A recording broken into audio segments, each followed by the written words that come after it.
পহেলা বৈশাখ আর বিয়ে সব মিলিয়ে একদম মাখামাখি আনন্দ। আলহামদুলিল্লাহ। সময় কারো জন্য থেমে থাকে না।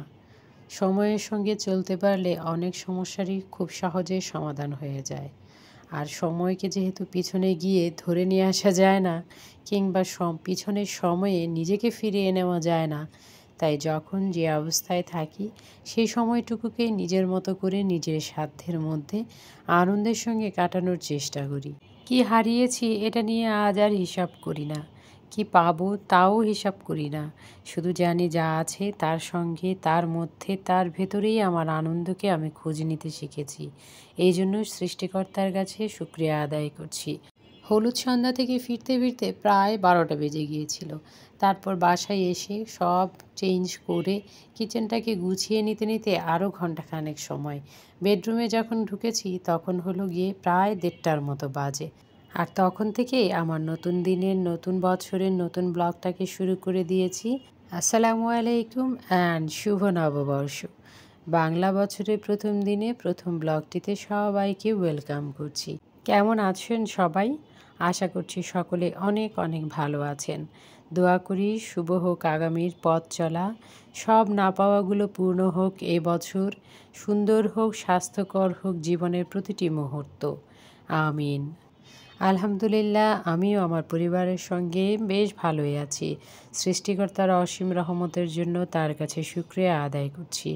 একটু ঠান্ডা জ্বর কাশি সেগুলো নিয়েও কিন্তু আমি চলছি। কিছুই করার নেই, চলার সময় ওই যে চলতে হয়। চলতে না পারলেই কিন্তু কষ্টটা বেড়ে যায়। আর যতক্ষণ চলতে থাকবো ততক্ষণ কিন্তু আনন্দ করতে থাকবো। সেই আনন্দটাকে সাথে নিয়ে কী করে এগিয়ে যাব সেটারই গল্প থাকছে আজকের ব্লগে। আর নিয়ম মতো কিছু কিছু কাজ এবং কথা তো অবশ্যই থাকছে, যেহেতু আমার ব্লগটাই থাকে আমাদের গল্প গাথা থেকে, ছোট ছোট কথা, গল্প এবং কাজ দিয়ে গাথা। প্রিয় বন্ধু, দিদিভাই, দাদা ভাই, সোনামণি, আপু এবং ভাইয়ারা, যে যেখান থেকেই দেখছেন প্লিজ একটি লাইক দিয়ে কন্টিনিউ করুন। আপনার একটি লাইক আমার এই ব্লগটিকে আপনার মতো আরও অনেক ভিউয়ারের কাছে পৌঁছে যেতে সাহায্য করবে। আশা করছি আমার নতুন এবং পুরাতন সকল বন্ধুরা লাইক দিয়ে কন্টিনিউ করছেন। এলোমেলো কথা বলতে বলতে আমি কিন্তু ব্লগটাকে শুরু করে দিয়েছি আমার এলোমেলো অর্নামেন্টসগুলো যেখানে রেখেছিলাম সেখানকার ক্লিপটা দিয়ে। প্লিজ এই এলোমেলো কর্নারটা দেখে তোমরা কেউ আবার কিছু মনে করো না যেন। প্রিয় বন্ধু, আপনি যদি আজকে আমার চ্যানেলে প্রথম হয়ে থাকেন তাহলে বলবো একটি লাইক দিয়ে সাবস্ক্রাইব করে বেল বাটনটি অন করে পাশের অল অপশনটিকে সিলেক্ট করে কন্টিনিউ করুন। অল অপশনটিকে সিলেক্ট করে নিলে আমি যখনই ভিডিও আপলোড করব তখনই প্রথম আপনার কাছে নোটিফিকেশন পৌঁছে যাবে। আপনি প্রথম ভিডিওটি দেখে নিতে পারবেন। আর যদি ভালো না লাগে তাহলে পরেও দেখে নিতে পারবেন, কোনো সমস্যা নেই। কমেন্ট বক্স অলওয়েজ খোলা থাকে। ভিডিও রিলেটেড ছোট্ট একটা কমেন্টস করে আপনি জানিয়ে দিতে পারবেন আপনার কোন অংশটুকু ভালো লেগেছে। যদি ভালো না লাগে তাহলেও কন্টিনিউ করতে থাকুন। বলা তো যায় না কোন অংশ ভালো লেগে যায়, তখন ছোট্ট একটা লাইক দিয়ে কন্টিনিউ করবেন। আর যদি ভালো না লাগে তাহলে আপনার যতটুকু ভালো লাগে আপনি অতটুকুই দেখতে থাকুন। বলা তো যায় না, দেখতে দেখতে অনেক সময় ভালো লাগা, ভালোবাসার তৈরি হয়ে যায়, বন্ধুত্ব এভাবেই এগিয়ে যায়। আজ 14ই এপ্রিল, যেহেতু রাত 1টা বেজে গিয়েছে, আর এই 14ই এপ্রিল সকাল হলেই আমাদের একটা বিয়ের দাওয়াত আছে। একদিকে যেমন পহেলা বৈশাখ, অন্যদিকে বিয়ের দাওয়াত। দুটোকে একসঙ্গে কম্বাইন্ড করে আনন্দকে এনজয় করতে সব কিছু মাথায় রেখে একটা শাড়ি সিলেকশন করার জন্য বেশ কয়েকটা শাড়ি বের করে নিয়েছি। যেগুলো এলোমেলো ছিল সেগুলো তো গুছিয়ে নিয়েছি অফ ক্যামেরায়। আসলে নিজে একটা কাজ করতে গেলে অনেকগুলো কাজই সামনে চলে আসে। এই তো সুন্দর সুন্দর অনেকগুলো শাড়ি বের করে আপনার ভাইয়াকে দেখাচ্ছি, তো উনি সবগুলোই বলছে এটা ভালো লাগছে, এটা পরো। কিন্তু আমার কথা হলো আমি ওই ব্যাগটার সঙ্গে ম্যাচ করে শাড়ি পরবো। তা আমি এই ব্যাগটা নতুন নিয়েছি এবার ঈদে, এজন্য আমার এই ব্যাগটা ইউজ করা হয়নি বলে আমি চাইছি এই ব্যাগটার সঙ্গেই শাড়িটাকে ম্যাচ করে নিতে। যে শাড়িটা আমার এর আগে ম্যাচ করে দেখিয়েছিলাম প্রথম, সেই শাড়িটাকে আপনাদের ভাইয়া পরতে বলেছিল। তার মানে হলো এরা অলওয়েজ নিরাপদ জোনে থাকে। আপনি যেটাই দেখাবেন সেটাই বলবে, হ্যাঁ এটা তো অনেক সুন্দর লাগছে, তুমি এটাই নিতে পারো। কেন বলুন তো?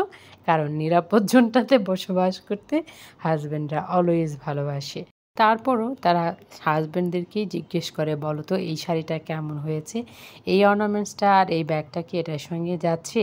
মাথা নেড়ে কিন্তু অ্যান্সারটা আসবে, ঠিক হয়েছে, এটাই সুন্দর লাগবে, তোমাকে ভালো লাগবে এটাতে। কিন্তু তারপরও জিজ্ঞেস করবে, কেন বলুন তো। ওনারা যেমন যে ভরসা নিয়ে বলে থাকে স্ত্রী খুশি হবে, ঠিক স্ত্রীরাও ওই ভরসাতেই জিজ্ঞেস করে থাকে যে হাজব্যান্ড সবগুলোই ভালো বলবে, কারণ সবাই তো নিরাপদ থাকতে চায়। এর আগের শাড়িগুলো সবগুলোই আপনাদের ভাইয়া বলেছে, হ্যাঁ এটা সুন্দর, এটা ভালো, এটা পরো। লাল শাড়ি সাদা পাড় বা সাদা শাড়ি লাল পাড়, যেটাই বের করেছি লাল সাদা জামদানি সবগুলোই উনি বলেছে ভালো, এটা পরো, এটা ভালো লাগবে। বৈশাখ আর বিয়ে এই দুটোকে একসঙ্গে মাথায় রেখে বৈশাখী বিয়ের শাড়ি সিলেকশন করতে গিয়ে আমাকে বেশ হিমশিম খেতে হচ্ছে। তারপর কি করব? আচ্ছা, আমি তো শুধু আমার কথাই বলে যাচ্ছি।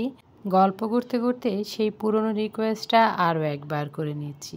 প্রিয় বন্ধু, আপনি যদি এই মুহূর্তে আমার চ্যানেলে নতুন হয়ে থাকেন তাহলে একটা লাইক দিয়ে সাবস্ক্রাইব করে আমার চ্যানেলের পাশেই থেকে যেতে পারেন। আর যদি ভালো লেগে যায় তাহলে বন্ধু এবং পরিবারের প্রিয় মানুষগুলোর সঙ্গে আমার এই ভিডিওটিকে শেয়ার করে দিতে পারেন। আর অলরেডি যদি আপনি এই কাজগুলো করে থাকেন তাহলে আপনাকে অসংখ্য ধন্যবাদ। লাইক এবং সুন্দর সুন্দর কমেন্টস করে যে সকল বন্ধুরা আমাকে কাজ করতে উৎসাহ দিয়ে যাচ্ছেন, সেই সকল বন্ধুদের প্রতি রইল অন্তরের অন্তঃস্থল থেকে নতুন বছরে অনেক অনেক শুভেচ্ছা। আপনারা সুস্থ থাকুন, ভালো থাকুন এবং সার্থক হোক আপনাদের আগামীর পথ চলা। আসলে আমার গলাটা ধরে আসছে, ভয়েস ওভার করতে সমস্যা হচ্ছে, কিন্তু তারপরও ভিডিও জমে যাচ্ছে, ভিডিওগুলো তো সময় মতো দিতে হবে।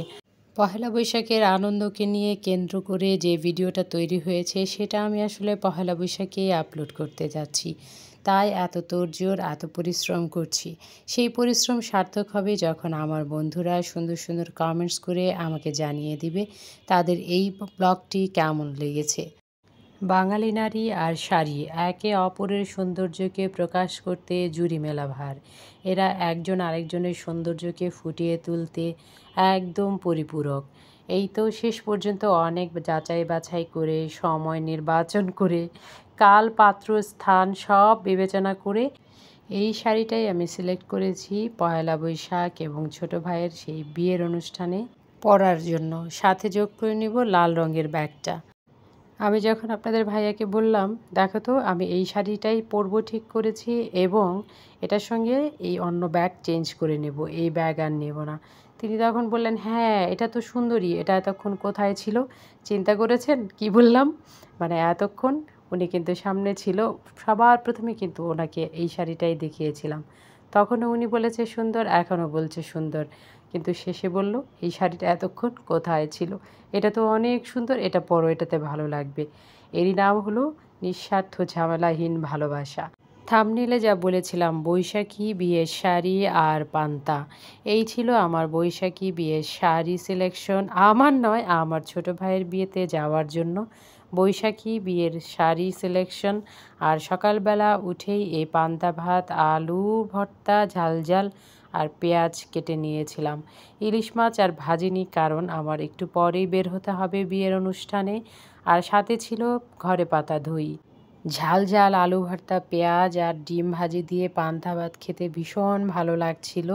বিশ্বাস না করলে একবার ট্রাই করে দেখুন। ইউটিউব পরিবারের বাইরে নিঃস্বার্থভাবে যে সকল বন্ধুরা আমাকে সময় দিয়ে যাচ্ছেন তাদের জন্য রইল শুভ নববর্ষের শুভেচ্ছা এবং ভালোবাসা। সবার কল্যাণ হোক, ভালো হোক। যে স্বপ্নগুলো লাস্ট ইয়ারে পূরণ হয়নি, নতুন বছরে সেই সকল কল্যাণকর স্বপ্নগুলো সকলের পূরণ হোক। ধৈর্য ধরে কষ্ট করে আমার এই এলোমেলো খামচাখামচি ব্লগটি এতক্ষণ পর্যন্ত আমার যে সকল বন্ধুরা কন্টিনিউ করলেন তাদের সকলের জন্য রইল অনেক অনেক শুভকামনা। ভালো থাকুন, সুস্থ থাকুন। অসুস্থ অবস্থায় যিনি কন্টিনিউ করলেন তাকে সৃষ্টিকর্তা সুস্থতা দান করুন, আমিন। দেখা হবে নতুন কোনো দিন, নতুন কোনো ব্লগে। সেই পর্যন্ত সকলের জন্য রইল আবারও বিরামহীন শুভকামনা, আরও একবার নতুন বছরের শুভেচ্ছা। টাটা।